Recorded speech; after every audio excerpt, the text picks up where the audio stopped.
पूर्व काल में तुंगभद्रा नदी के तट पर एक अनुपम नगर बसा हुआ था। उसमें सभी वर्णों के लोग अपने अपने धर्माचरण करते, सत्य में तत्पर रहते थे। उस नगर में समस्त वेदों का ज्ञाता, श्रौत स्मार्त कर्मों में निपुण एक ब्राह्मण रहते थे जिनका नाम था आत्मदेव। तेज तो ऐसा था मानो दूसरे सूर्य भगवान ही हो।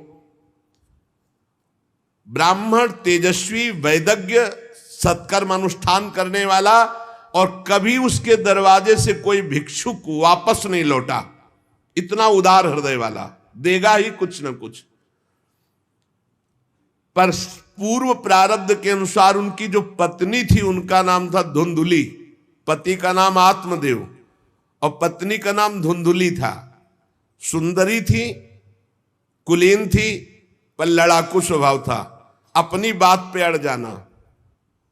अब वो बड़े ज्ञानी थे, वेदज्ञ, वेद के ज्ञाता, इसलिए वो शांत रहते थे। लड़ाई घर में नहीं होती, वो लड़ने वाली ही बात करती थी, पर वो शांत रहते थे। जब घर में नहीं होती तो पड़ोसी से जाके भिड़ना, जरा जरा से कारण में। क्रूर स्वभाव, बकवादी स्वभाव, गृह कार्य में निपुण लेकिन कंजूस और झगड़ालू प्रारब्ध है। भोग विलास की कमी नहीं थी, खूब संपत्ति थी, घर बढ़िया सुंदर, परंतु सुख नहीं था। क्योंकि जब आत्मदेव घर में आते तो बस उपद्रव, लड़ाई झगड़ा, सब बड़ा नरक समझो। जिसकी घर में अशांति हो, झगड़ा होता, बड़ा नरक है। चैन से नमक रोटी खाए, प्यार से जीवे तो गृहस्थी धन्य। और खूब बढ़िया सब व्यवस्थाएं हैं, पर कलह, अशांति, मन नहीं मिल रहा एक दूसरे, ये बहुत धीरे धीरे अवस्था डल गई। कोई संतान ही नहीं हुई। बड़े बड़े पुण्य कर्म किए, खूब दान पुण्य किया, लेकिन संतान नहीं हुई। अब वो ब्राह्मण बड़े चिंतातुर हुए आत्मदेव की, जिसके संतान न हो तो फिर उसको पिंडदान कौन करेगा। गृहस्थी में विचार होता, कुल परंपरागत चलाने वाला तो कोई होना चाहिए। अब वो बड़े चिंतातुर हुए, हर उपाय करके हार गए थे। तो एक दिन उनके मन में आया कि एकांत जंगल में चलते हैं और अपने प्राणों को त्याग देते हैं। क्योंकि घर में जाओ तो कलह है, ना कोई संतान है। अब क्या, सब कुछ करके देख लिया, बुढ़ापा आ रहा है, पुत्र तो हुआ नहीं, तो कम से कम पुत्र होता तो कुल परंपरा चलाने। अब क्या,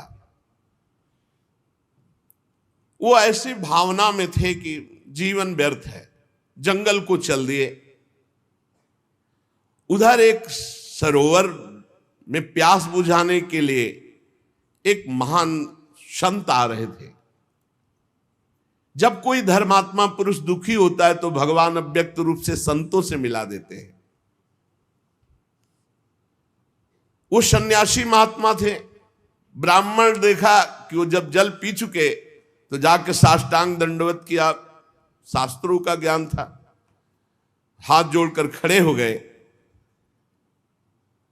ये लंबी लंबी सांसें खींच रहे हो, उदास खड़े हो, दुखी दिखाई दे रहे हो।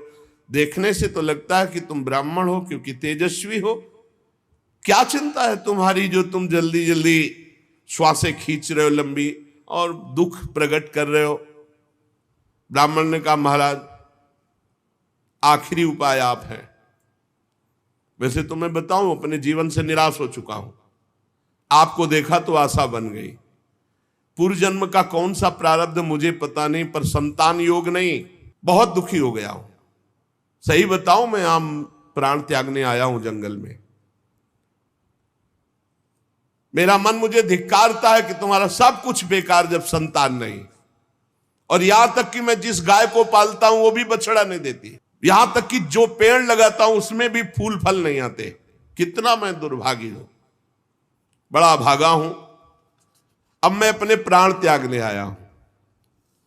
और फूट फूट कर रोने लगे। संत का हृदय बड़ा करुणा में होता है। संत चाहे तो नवीन प्रारब्ध तत्काल रच सकते हैं, क्योंकि भगवान के भजन में अपार सामर्थ्य है। उन्होंने अपनी दिव्य दृष्टि से देखा, कहा आत्मदेव ब्राह्मण, पुत्र का मोह तो छोड़ दो, आप विवेक का आश्रय लो, भजन करो। मैं तुम्हारी रेखा को देख रहा हूं, एक जन्म नहीं 7 जन्म तक कोई संतान है ही नहीं। देखो, संतान के पीछे मत पड़ो। राजा सगर, महाराज अंग, बड़े बड़े संतान में बहुत दुख भोगे हैं। अब तुम भजन करो, जंगल में निकल आए, भजन करो, संतान की आशा छोड़ो।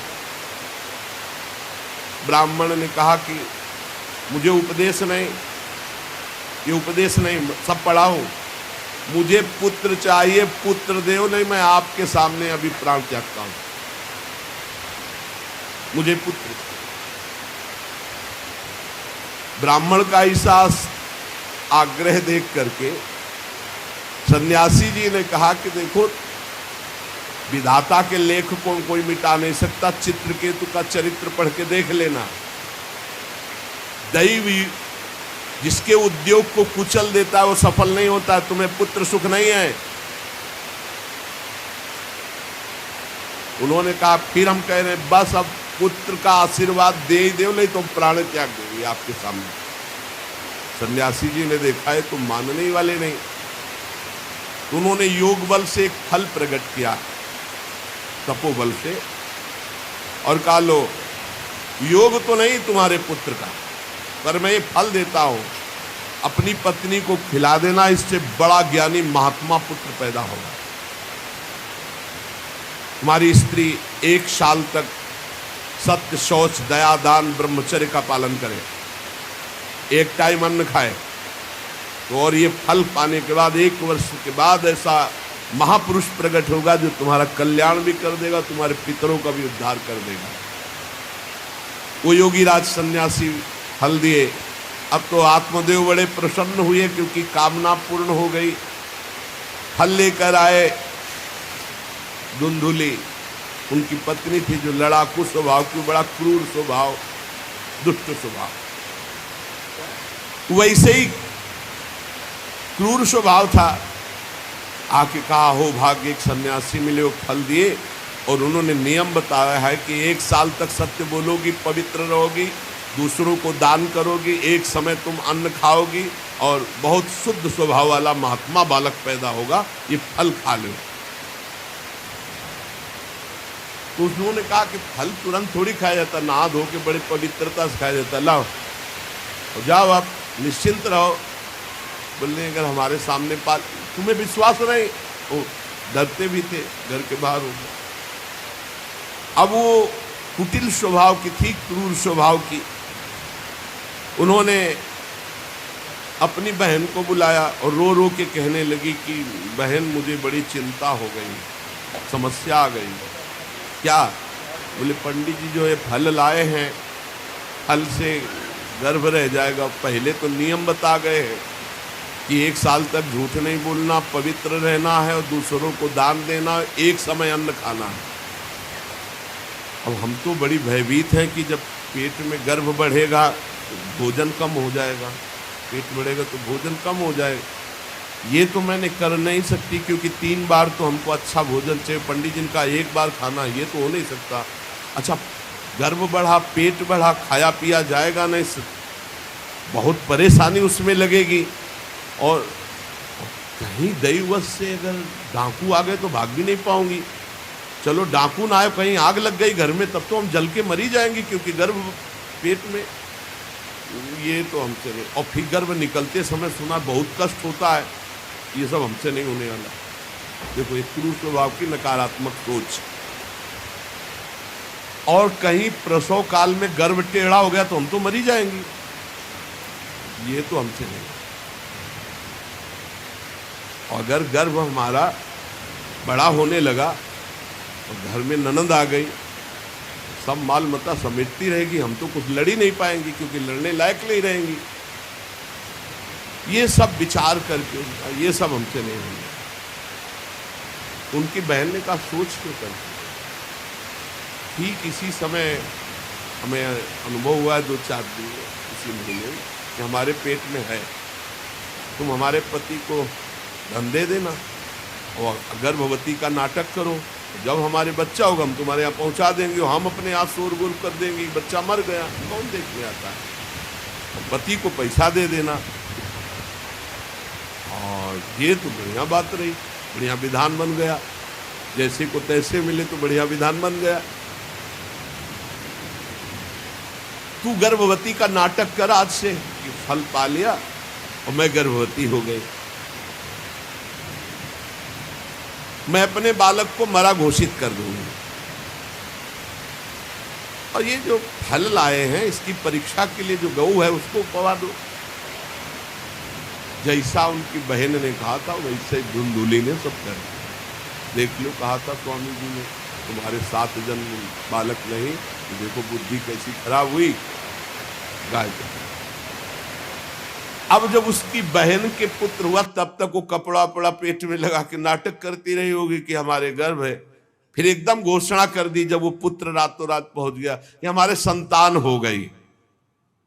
उसके पिता को अच्छा धन दे दिया, वो धुंधुली को ला करके बहन का बेटा दे दिया। आत्मदेव तो बहुत आनंद हो गए, उनको क्या पता कि घर में क्या रहस्य हुआ, वो तो बहुत सुखी हो गए कि संत भगवान के द्वारा दिए हुए फल से हमारे पुत्र हो गया। बड़ा आनंद, बड़ा उत्सव मनाया, बालक के जात कर्म संस्कार कराए, खूब दान पुण्य किया, मांगलिक कृत्य किए। धुंधुली ने अपने पति से कहा कि पता नहीं क्या कारण मेरे वक्षस्थल में दूध तो है नहीं, और अभी नया बालक है, बिना मां के दूध के जीवित नहीं रहेगा, तो हमारी बहन के बालक हुआ था पधार गया है, उसको बुला ले क्या? अरे उन्होंने कहा बिल्कुल बुलाओ, हम और पैसे देंगे, स्वागत करेंगे, हमारा बच्चा पुष्ट होना चाहिए। बहुत बुद्धि लगाते हैं क्रूर स्वभाव के लोग, कैसा एकदम फिट कर लिया विधान। अब उसको बुला लिया बालक का पालन पोषण करने के लिए पैसे के बाद, और वो असली मां तो वही है ही है।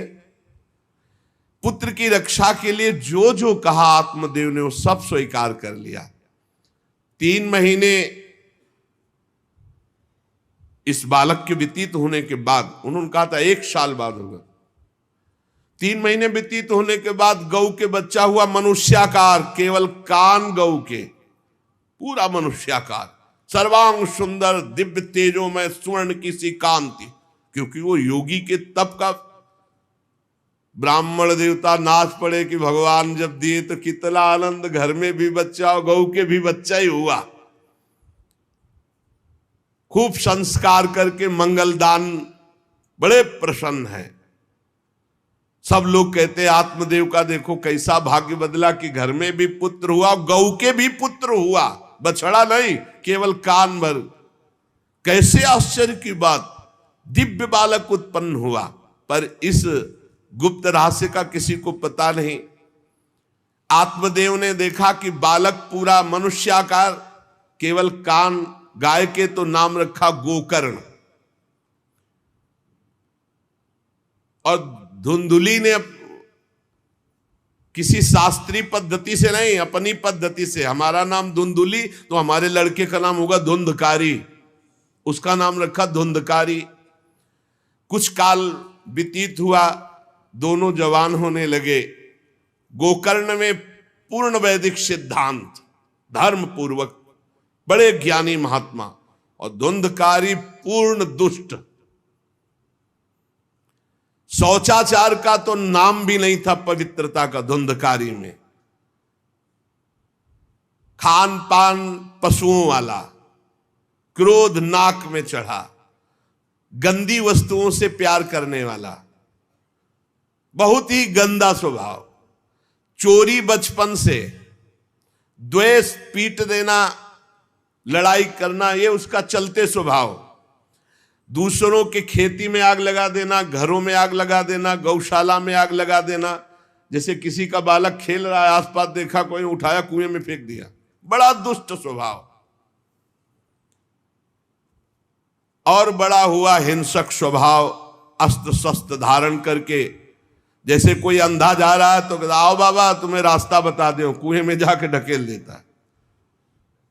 बहुत ही गंदा स्वभाव, दुष्ट स्वभाव। अब वो शिकार करने लगा पशुओं का और मांस खाने लगा। जहां आत्मदेव कितनी पवित्रता से, वहां दुष्ट कितना। अब धीरे धीरे व्यभिचार करने लगा, वैश्याओं से संपर्क रखने लगा। संपत्ति थी ही, सारी संपत्ति वैश्याओं को। एक दिन पिता ने कहा आत्मदेव ने कि तुम्हारे आचरण इतने आसुरी प्रभाव के, हमें लगता है कि तुम हमारा सर्वनाश करने के लिए प्रकट, ये क्यों करते हो? तो खूब गिरा गिरा के मारा आत्मदेव को। सन्यासी की बात अब याद आई कि तुम्हारे भाग्य में पुत्र सुख नहीं है। खूब मारा आत्मदेव को। जब इतनी जोर से मार रहा था तो थोड़ी तो दया आई कि पति है, बचा ले। तो धुंधुली गई, तो फिर धुंधुली की दम जम के पिटाई की। अब वो तो राक्षसी स्वभाव, और घर के जितने जेवर बर्तन सब उठा के बेच दिए, वैश्यागामी हो। अब जब सारी संपत्ति स्वाहा, खाने को भी नहीं, तो धुंधुली बैठ के रोती। दुष्टता की ना, पति ने जब तुम्हें एक दिव्य फल दिया था, खाना चाहिए था। मैं कहां जाऊं, कौन मेरा सहयोग करे? बड़ी विपत्ति, बड़ा दुख, न खाने को न पीने को। अतरे दिन पिटाई करता धुंधकारी, आत्मदेव की भी और धुंधुली की भी। पिता बैठ के रो रहे थे। मैं सन्यासी की बात मान जाता तो गोकर्ण जी आए और उन्होंने कहा पिताजी, आप जैसे विद्वान पुरुष को ऐसा शोक करना उचित नहीं। तुम शास्त्र के ज्ञाता हो, तुम्हें चाहिए कि संसार की असारता का तो थोड़ा विचार करना हो। ये दुख रूपी मोह में फंसकर आप एक अज्ञानी पुरुष की तरह रो रहे हो, पिट रहे हो। पिताजी, क्या शास्त्रों में नहीं पढ़ा पुत्र किसका, धन किसका, पत्नी किसकी, शरीर किसका? ये मोह के कारण अज्ञानी जन रात दिन दीपक की तरह जल रहे। पिताजी, न सुख इंद्र को है, न चक्रवर्ती राजा को है। सुख है तो एकांत में भगवान का भजन करने वाले को है। ये देखो गोकर्ण, ये मुंचा ज्ञानम प्रजारूपम मोह तो नरके गति। ये नरक जाने वाली बात, पुत्र के मोह में फंस करके आप छोड़ो इसे, आपका शरीर नष्ट हो जाएगा। इसलिए मेरी प्रार्थना मानो, आज से निकलो घर से और वन में जाओ, भगवान का चिंतन करते हुए जीवन व्यतीत करो। गोकर्ण जी के वचन सुनकर आत्मदेव वन में जाने के लिए तैयार हो गए। उनका बेटा, आज तक तो कभी वन में तपस्या भजन किया नहीं, बड़ा शरीर से राग है, क्या करूं, कैसे भगवत प्राप्ति करूं? संत समागम कभी व्यर्थ नहीं होता। देखो, संत समागम का फल है गोकर्ण जी। हे पिताजी, शरीर से मैंपन छोड़ दीजिए और शरीर संबंधियों से मेरापन छोड़ दीजिए और भागवत धर्म का आश्रय लेकर संत समागम कीजिए। सदैव संतों की सेवा, भगवत सेवा, नाम जप, लीला कथा, श्रवण गायन, इसी से भगवत प्राप्ति हो जाएगी। बस उसी समय गोकर्ण को मन से प्रणाम करके कि भगवान गुरु रूप से इसी रूप में आकर मुझे उपदेश दे रहे हैं, उसी समय आत्मदेव जी ने तो घर छोड़ दिया और वन की यात्रा की। 60 वर्ष की आयु हो चुकी थी, पर ज्ञान था शास्त्रों का। बड़ी निष्ठा से अपनी बुद्धि को समेटा संसार से और रात दिन भगवान के चिंतन में लगा दिया। भगवान के चिंतन और भागवत के 10वें स्कंद का रोज पाठ, पूरा जो भागवत का 10वां स्कंद हो श्री कृष्ण लीला चरित्र से भरा हुआ है, पूरा पाठ और निरंतर नाम जप, इसके प्रभाव से श्री कृष्ण चंद्र की प्राप्ति हुई गोकर्ण जी के उपदेश से आत्मदेव की। अब जब पिता वन को चले गए तो और छूट, वैसे मानता तो था ही नहीं, पर और छूट हो गई। अब धुंधकारी ने उठाई लाठी डंडा, जो धुंधुली की डट के पिटाई की और कहा बता धन कहाँ है। अब जितना धन था तो सब ले गया। फिर जलती हुई लकड़ी, लुकाठी, उससे बता धन कहाँ है। किसी तरह वो छूट पाई तो भागते हुए जाकर कुएं में गिरकर अपने शरीर को नष्ट कर दिया कि रोज की पिटाई से अच्छा एक बार दुर्गति को प्राप्त हुई। धुंधुली दुर्गति को प्राप्त हुई, पति आत्मदेव श्री कृष्ण चंद्र को प्राप्त हुई। योगनिष्ठ गोकर्ण जी ने जब देखा कि धुंधकारी का आतंक बढ़ रहा है तो उन्होंने छोड़ दिया। जो ज्ञानी पुरुष होते प्रपंच नहीं स्वीकार करते, उनको कोई सुख दुख इससे नहीं, उदासीन भाव से तीर्थ यात्रा को निकल गए। धुंधकारी ने 5 वैश्याओं को अपने संग में रखा, सब नौजवान वैश्याएं। अब उनके लिए पशुओं का मांस चोरी करके उनकी मनोकामनाएं पूरी करना। बुद्धि भ्रष्ट थी, आचरण भ्रष्ट थे, क्रूर कर्मा। एक दिन उन वैश्याओं ने कहा कि हमको तो हार नहीं पहनाया आज तक, कामना होती है। अब 5 को हार लाने के लिए तो बहुत रुपया चाहिए। मौत की भी उसको कोई भय नहीं रह गई थी। वो जिसको देखता काट करके जो मिलता धन एकत्रित करके 5 के लिए सुंदर आभूषण हार। अब हिंसा में उतरा जो, तो उसके लिए क्या। स्त्रियों ने सोचा कि नित्य नवीन चोरी करता है, आज हमने हार के लिए कहा तो 5 के लिए व्यवस्था कर दिया। पकड़ा जाएगा, जब ये पकड़ा जाएगा तो राजा इसे फांसी देंगे, तो हमको भी 5 को फांसी मिलेगी। मरना तो है ही है ना इसे। 5 ने विचार किया, मरना तो है ही, राजा फांसी देगा तो हम ही फांसी दे देती है, तो कम से कम हम तो बच जाएंगे। बुरे कर्म का बुरा ही परिणाम होता है, कुछ भी कोई कर ले। धुंधुली कुएं में शरीर त्याग करके दुर्गति को प्राप्त हुई। ये जब जिन वैश्याओं के लिए प्राणों की बाजी लगा करके सब कुछ ला रहा, जानते उनका प्लान क्या बना कि ये चोरी करता है, पकड़ा जाएगा, फांसी की सजा होगी, मारा ही जाएगा, और जब ये पकड़ा जाएगा तो हम भी पकड़ी जाएंगी, तो फांसी की सजा इसको होगी, तो वही हम दे देती है, तो हम तो बच जाएंगी और सारा धन लेके रात्रि में निकल लेंगी 5 ने गुप्त रूप से ऐसा संकल्प बना लिया। धुंधकारी सो रहा था, 5 गए। अब 5 हैं, हाथ पैर 4 ही तो है, पैर 2 और 2 हाथ, 4 उसमें लग गई, और एक जो है रस्सी से पूरा चारपाई पे बांध दिया। और जब उसकी आंख खुली तो रस्सी गले में डाल करके फांसी लगा रही पड़े पड़े। पर वो बहुत पापी आदमी, जल्दी मरने वाला तो था नहीं, खूब गला दबाया। अब बड़ी चिंता हुई वैश्याओं को कि अगर मरेगा नहीं तो हमें काट डालेगा ये। तो रसोई से जो कोयला जला हुआ आग था उसके मुंह में भर, बगार बगार के शमशी से। अरे पापी की बहुत दुर्गति होती। दहकते हुए अंगारे उसके मुंह में और खूब कस के गला दबा, छटपटा कर पीट पीट के मार डाला धुंधकारी को। और उसके शरीर को वहीं घर में एक गड्ढा बना के 5 ने गाड़ दिया। और वो सारा माल मत्ता पैसा सब कुछ उनको पता था। उन दुष्ट स्त्रियों ने बहुत तरह से मार मार करके धुंधकारी, मुंह में अंगारा, गले में रस्सी, मार डंडों से मार मार के मार डाला। बहुत बुरी तरह मारा धुंधकारी को। अब जब दिन में निकलना चाह तो लोग, आज धुंधकारी नहीं देखा, बोले प्रीतम किसी कार्य से बाहर गए और असर लगाकर 5 माल मत्ता लेके भाग गए। जो कई पुरुषों से सहवास करती हैं या कई स्त्रियों से जो सहवास करता है, ऐसा अपवित्र हो जाता है कि उसके छूने मात्र से पुण्य नष्ट हो जाते हैं। फिर तो उनके संग से ही रह रहा था, उसे वैश्या उसे ही कहते हैं।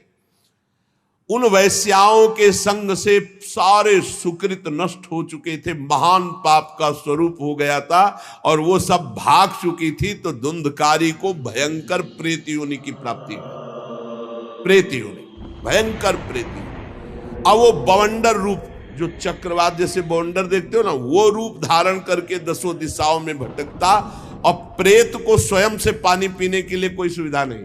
ऐसा नहीं नदी के किनारे रह रहा तो पानी पी लेगा, वो किसी को पकड़ेगा तब उसके द्वारा जो उसको पानी पिलाया जाएगा वो उसको मिलेगा। ऐसे पानी नहीं पी सकता, ना कुछ खा सकता है, ना कहीं विश्राम कर सकता है। वो बस हा दई चिल्लाता हुआ रोता हुआ भटकता है प्रेत योनि बड़ी भयानक होती है। जब तीर्थ यात्रा करके गोकर्ण जी लौटे तो सुना कि धुंधकारी का लापता और मार डाला गया। तब उन्होंने फिर गए और वहां पिंडदान किया धुंधकारी के लिए भी। बड़े महात्मा थे गोकर्ण। श्राद्ध किया और काफी तीर्थों में मंत्रानुष्ठान किया कि इसका कल्याण हो जाए। ये सब करके लौट आए अपने पिता आत्मदेव के घर में। रात्रि में कोई देख ना पावे इसलिए सीधे अपने घर में गए और शयन किया। और वहीं गड़ा था धुंधकारी, प्रेत आत्मा बन के वो मड़रा रहा था। वही प्रेत आत्मा ऐसे को नहीं छूती जो भगवान का भजन करते। देखो अब जे धुंधकारी ने देखा कि गोकर्ण आए हैं तो उसको तसल्ली हुई कि महात्मा हमारा कल्याण कर देगा। और वो प्रकट हुआ, भेड़ा बना। धुंधकारी पहले भेड़ बना बड़ा। और ऐसे गोकर्ण जी ने देखा कि दरवाजा तो बंद था, भेड़ कहां से आ सकता है। तुरंत भैंसा बन गया, तुरंत इंद्र रूप धारण कर लिया, भयावा प्रिय, ऐसे कई रूप बदल। तब उन्होंने कहा ये विपरीत अवस्था, इसका मतलब ये प्रेत है। क्योंकि ऐसी विपरीत निंदनीय और बंदनीय दोनों रूप धारण कर रहा है, दुर्गति को प्राप्त हुआ प्रेत आत्मा है। वो डरने वाले तो थे नहीं, ज्ञानी महात्मा थे। गोकर्ण ने कहा कौन है तू? प्रेत है, पिशाच है, राक्षस है, क्या है ये? क्या नाटक कर रहा है? कभी भेड़ बनता है, कभी भैंसा बनता है, कभी इंद्र बनता है, कभी ये रूप। कौन है तू? ये अधोगति को प्राप्त कैसे हुआ तू? गोकर्ण जी डरे नहीं। अगर सच्चा महात्मा न हो तब तो भयभीत हो जाए। गोकर्ण जी सच्चे महात्मा है। अब वो चिल्ला चिल्ला के केवल रो रहा, एक शब्द भी नहीं बोल पा रहा। तो गोकर्ण जी समझ गए अधिक पाप होने के कारण ये बोल नहीं सकता। तब अंजलि में जल लिया और कई मंत्रों का जाप किया और फिर उसके ऊपर फेंका। जे भी फेंका तब बोल पाया, भैया मैं आपका भाई धुंधकारी हूं, बचा लो, मेरी भारी दुर्गति हो गई। मैं तुम्हारा भाई हूं, मैं धुंधकारी हूं। अब मुझे बहुत कष्ट हो रहा, पश्चाताप हो रहा, मैंने सब कुछ नष्ट कर दिया, धर्म भ्रष्ट पापाचारी। अब मेरी बड़ी दुर्गति है। उन कुलटा वैश्याओं ने मुझे तड़पा करके मारा है। मैं कुछ कर नहीं सकता इस समय। ऐसा थोड़ी कि प्रेत है जिसको चाहे पटक दे, ऐसा नहीं है। ऐसा विधान नहीं, पहले वैश्याओं को मारता जाके। मैं कुछ कर नहीं सकता। प्रेत योनि में पड़कर दुर्दशा भोग रहा हूं। अब दैवश केवल वायु से जीवित हूं, बहुत प्यासा हूं, भूखा हूं, पर नहीं खा सकता, नहीं पी सकता। आप दया समुद्र भैया मेरा उद्धार करो। गोकर्ण ने कहा कि तुम्हारा उद्धार तो हो जाना चाहिए। तुम्हारे लिए तो मैं गया में गया, वहां श्राद्ध दिया, तीर्थों में भी अनुष्ठान किया, फिर तुम्हारा प्रेत योनि से उद्धार कैसे नहीं हुआ? तो उनका भैया एक दो बार गया श्राद्ध से, मेरा कुछ नहीं होने वाला, बहुत पापी हूं, बहुत बड़े बड़े पाप किए हैं। कोई दूसरा उपाय सोचो। छोटे मोटे पिंडदान से, दान पुण्य से मेरा उद्धार होने वाला नहीं, बहुत स्टॉक है हमारे पाप का। तुमको हम बताएं, सैकड़ों बार गया श्राद्ध करो तो भी मेरा कल्याण नहीं हो सकता, ऐसा मैं पापी हूं। कोई दूसरा उपाय सोचो। गोकर्ण जी ने कहा सैकड़ों गया श्राद्ध से तुम्हारी मुक्ति नहीं हो सकती, तो तुम्हारी मुक्ति असंभव है। कहा भैया मैं तुम्हारे चरणों में पड़ा हूं, मुझे मेरा उद्धार करो। तो कहा ठीक है, तुम अभी इस घर से निकलो, कहीं और रहो, हम जब तुम्हें बुलाएं तब आ जाना। जाओ, हटाओ, हमारे इस घर से हटो। हटा दिया उनको। गोकर्ण जी की आज्ञा पाकर धुंधकारी बाहर भटक रहा है। रात भर विचार किया कि इसका कल्याण कैसे होगा, जब सैकड़ों गया श्राद्ध से कह रहा उद्धार नहीं होगा। अब जब प्रातः काल हुआ, दरवाजा खुला तो बहुत से विज्ञजन आकर के गोकर्ण जी से मिले। गोकर्ण ने सबसे सलाह की कि क्या हो सकता है, ऐसे ऐसे स्त्रियों ने उनको मारा और वो प्रेत योनि को प्राप्त हुए। जो लोग विद्वान थे, योगनिष्ठ थे, वेदज्ञ थे, उन्होंने कई शास्त्र पाठ आदि की बातें बताई सबने, पर सही उत्तर नहीं मिला। गोकर्ण जी महान तपस्वी थे, गोकर्ण जी ने प्रातःकाल स्नान करके अर्घ दे रहे थे, बोले औरों से क्या पूछना, सीधे सूर्य भगवान से पूछे। मंत्र का उच्चारण करते हुए सूर्य भगवान को स्थगित कर दिया, रोक दिया। बहुत बड़ी मंत्रों में। अब हम किससे पूछे, आप ही बताओ। हे जगत साक्षी भगवान सूर्य, धुंधकारी का उद्धार कैसे हो सकता है? आप कृपा करके बताइए कि धुंधकारी की मुक्ति कैसे हो सकती। गोकर्ण की प्रार्थना सुनकर भगवान सूर्यदेव ने कहा, श्रीमद् भागवत महापुराण नियम पूर्वक सुनाओ, निश्चित उसकी मुक्ति हो जाएगी। सप्ताह पारायण 7 दिन में पूरी भागवत श्लोक सहित। सूर्य भगवान की आज्ञा सबने सुनी, गोकर्ण जी ने भी सुनी। बहुत सरल उपाय। गोकर्ण जी ने निश्चय किया, मैं स्वयं सुनाऊंगा और उसका उद्धार करूंगा। अब तो कथा का समय निश्चित किया। बहुत से लोग कथा सुनने के लिए वहां पहुंचे। जब सुना कि भगवान की कथा सब पापों का नाश कर देती है, तो बहुत से लोग, पापी पुण्यात्मा जो भी, सबको बैठने की उचित व्यवस्था की गई।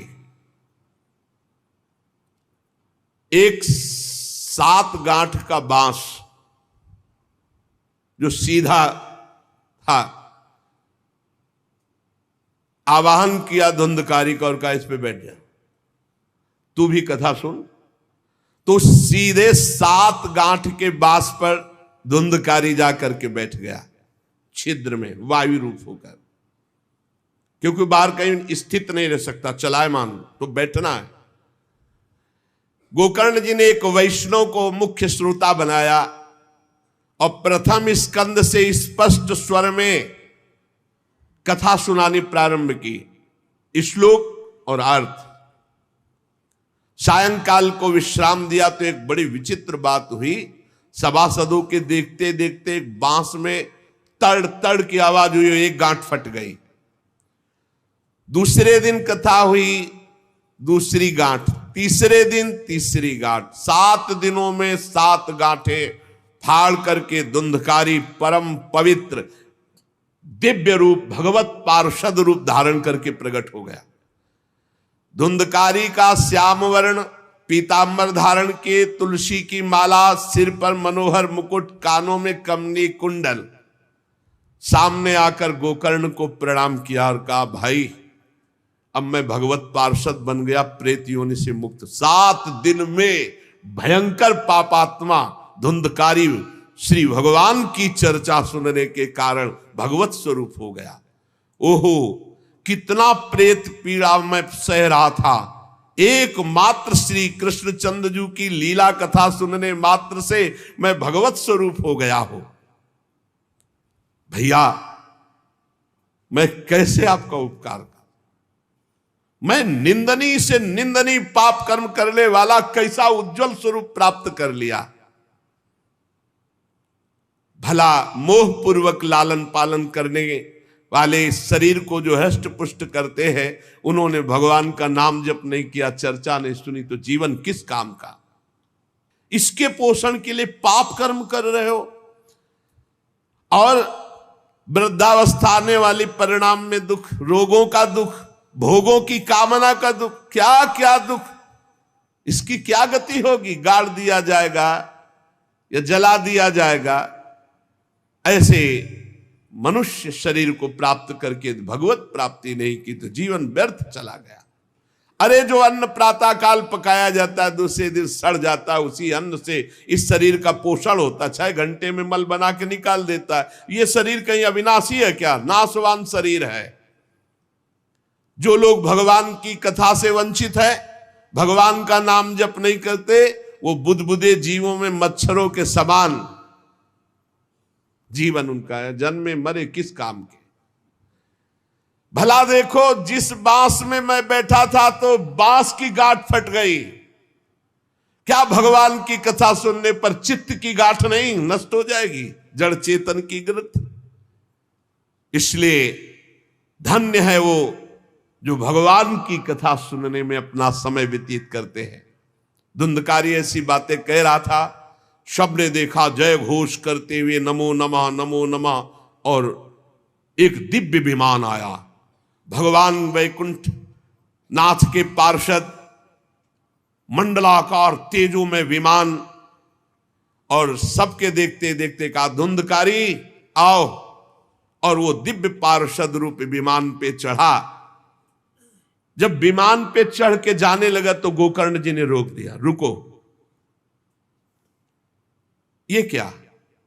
कथा तो शास्त्रों लोगों ने सुनी, तो आपको शास्त्रों विमान लाना चाहिए और सबको बैठाल कर ले जाना चाहिए, क्योंकि हमारे सुनाने में कोई भेद नहीं था और ये सुन भी सब ध्यान से रहे थे। तो भगवत पार्षदों ने कहा आपके सुनाने में कोई भेद नहीं था, पर सुनने में भेद हो गया है,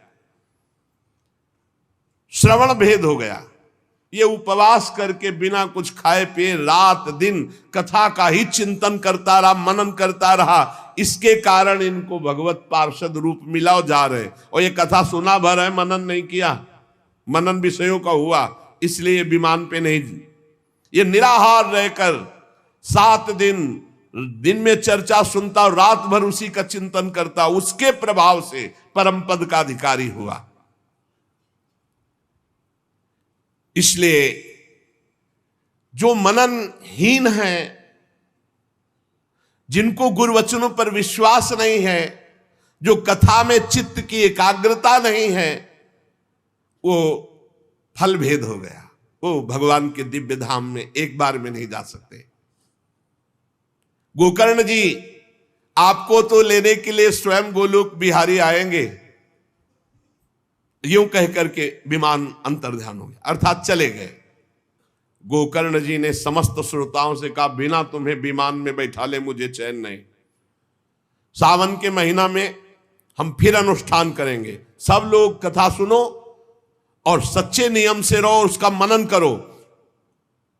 ऐसा ही किया, सब लोग उपवास करके अल्पाहार करके कथा सुने, और जे ही 7 दिन में कथा की समाप्ति हुई तो भगवान के बहुत से पार्षद विमान लेकर आए, और जितने कथा सुनने वाले थे सबको परम धाम ले गए।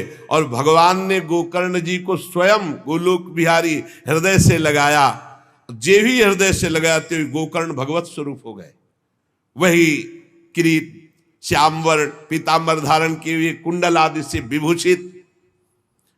यहां तक कहते हैं कि उस कथा में सुनने में जो कुत्ते भी बैठे थे, वो भी गोकर्ण जी की दृष्टि पड़ने पर विमान पर बैठकर भगवत धाम को गए। भक्तवत्सल भगवान श्री कृष्ण इतने गोकर्ण जी पर प्रसन्न हुए कि तुमने सबको कथा सुनाकर मंगल अनुष्ठान। इसलिए गोकर्ण जी जिस जिसको चाहा, मालूम कथा सुनकर कुत्ता मनन तो नहीं कर सकता, लेकिन गोकर्ण जी ने मनन किया कि ये कुत्ता भी कथा में बैठा था, इसका भी भगवत उद्धार हो जाए। ये आप इसीलिए आसपास जो ये जीव जंतु सब भगवत स्वरूप हो जाते हैं। बड़े बड़े सिद्धों को जो गति नहीं मिलती, भगवान की लीला कथा सुनने से, गोकर्ण जी के प्रभाव से धुंधकारी सहित समस्त श्रोताओं को भगवत धाम की प्राप्ति हुई। शेष चर्चा आगे। श्री राधा वल्लभ लाल की। अगर आपको भी है ईश्वर के अस्तित्व पर आस्था, तो कृपया लाइक और सब्सक्राइब करें। कमेंट में लिखें जय श्री राधे राधे।